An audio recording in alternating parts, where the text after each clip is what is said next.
పిల్లలకి స్కూల్ పాఠశాలైతే పేరెంట్స్‌కి స్కూల్ పేరెంట్స్‌శాల. నమస్తే. Welcome to India's largest digital media network Suman TV. నేను మీ కీర్తి. నాతో పాటు ప్రముఖ ఆధ్యాత్మికవేత్త డాక్టర్ అనంతలక్ష్మి అమ్మగారు ఉన్నారు. నమస్తే అమ్మా. నమస్తే తల్లి.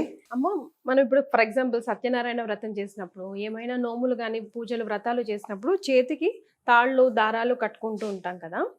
అవి అసలు ఎప్పుడు కట్టుకోవాలి? ఎందుకు కట్టుకుంటాము? తీయాల్సిన వచ్చినప్పుడు ఎప్పుడు తీయాలి? ఎక్కడ వేయాలి?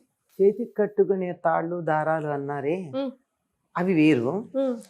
సత్యావ్రతం అది చేసేప్పుడు నోములు, కట్టుకుంటారు వ్రతాలు. అన్నారే, అది వేరు.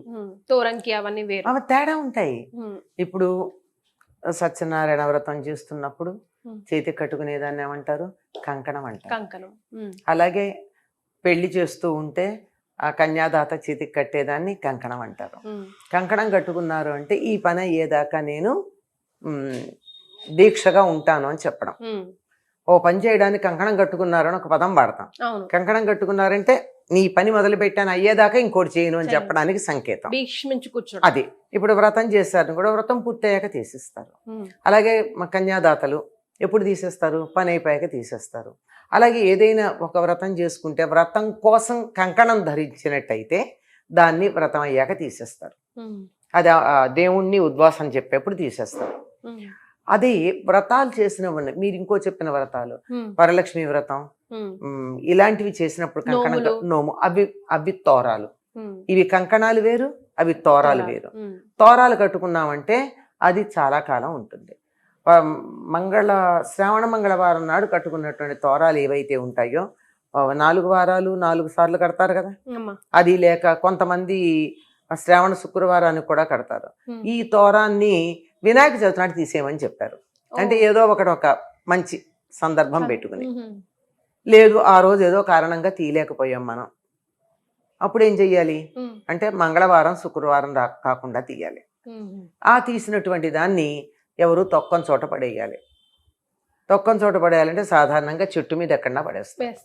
చెట్టు మీద పడేసిన తర్వాత కింద పడితే ఎలా?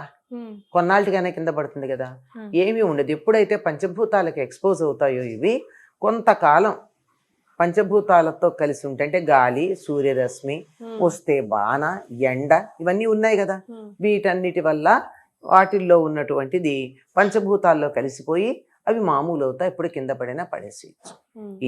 ఇవి కాక ఇంకా కొన్ని ఉంటాయి. కాశీదారాలు. ఎర్రదారం. ఎర్రదారం కాదు, నల్లదే ఉంటుంది. కాశీదారం అంటే నల్లదే ఉంటుంది. అది వరకు మధ్యలో ముళ్ళుండి చివరి మామూలు తాడు ఉండేది. ఈ మధ్య ఇట్లా తయారవుతుంది. కాలభైరవుడు కట్టేది. ఆయన కూడా కొంచెం హైటెక్ అయ్యాడు. దేవుళ్ళకి కూడా కొంచెం హైటెక్ వచ్చేస్తుంది. అదే కదా. ఇవి కట్టుకున్నప్పుడు ఎంతకాలం అది పాడవకుండా ఉంటే అంతకాలం ఉంచుకోవచ్చు. అవి రక్ష కట్టుకున్నాం మనం. రక్ష కదా, రక్షాబంధనం అనేది. ఈ రక్షాబంధనం మనకి ఇలా కట్టినప్పుడు అది ఉన్నంతకాలం మంచిదే గనక ఉంచుకుంటాం.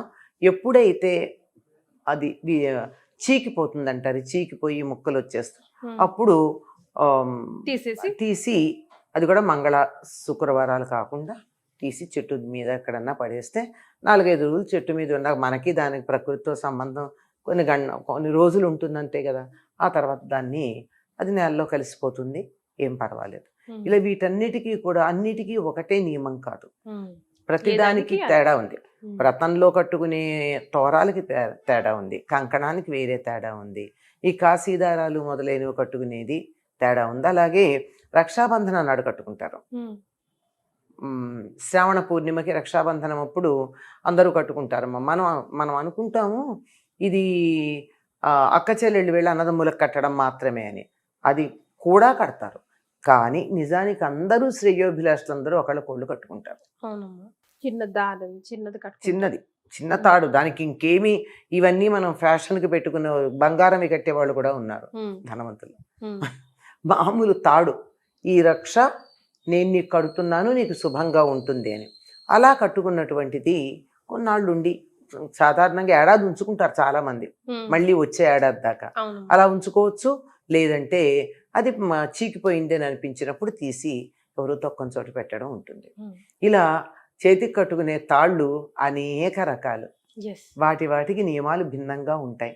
ఏది ఏమైనా మన శ్రేయస్సు కోరి కట్టుకున్నటువంటిది అందువల్ల దాన్ని ఇటు అటు పడేయకుండా పడేయకుండా ఉండాలి. దాన్ని కూడా తీసాక కూడా కొంత గౌరవం ఉంచి తీయడం పద్ధతి అమ్మ. అయితే ఆ తాడుకంత పవర్ ఉంటుందమ్మా లేకపోతే భావన? అమ్మ భావన లేనిదే తాడు ఎందుకు కట్టే? మామూలు తాడుకి ఈ తాడుకి తేడా ఎక్కడుంది? తాడుకు పవర్ ఉందంటే ఒక నల్ల తాడు తెచ్చి కట్టేసుకుంటే పవర్ ఉన్నట్టే కదా. ఉందా? లేదుగా. మరి దానికి పవర్ ఎక్కడి నుంచి వచ్చింది? ఎక్కడి నుంచి వచ్చింది అంటే అది దేవుడి దగ్గర పెట్టి పూజ చేయడం వల్ల ఆ మంత్రాల యొక్క ప్రభావం వల్ల దానికి శక్తి వచ్చింది. అది శబ్ద తరంగాలు వస్తువులో మార్పు తెస్తాయి అనేది ఈ మధ్యకాలంలో పరిశోధనల్లో తేలినటువంటి మాట.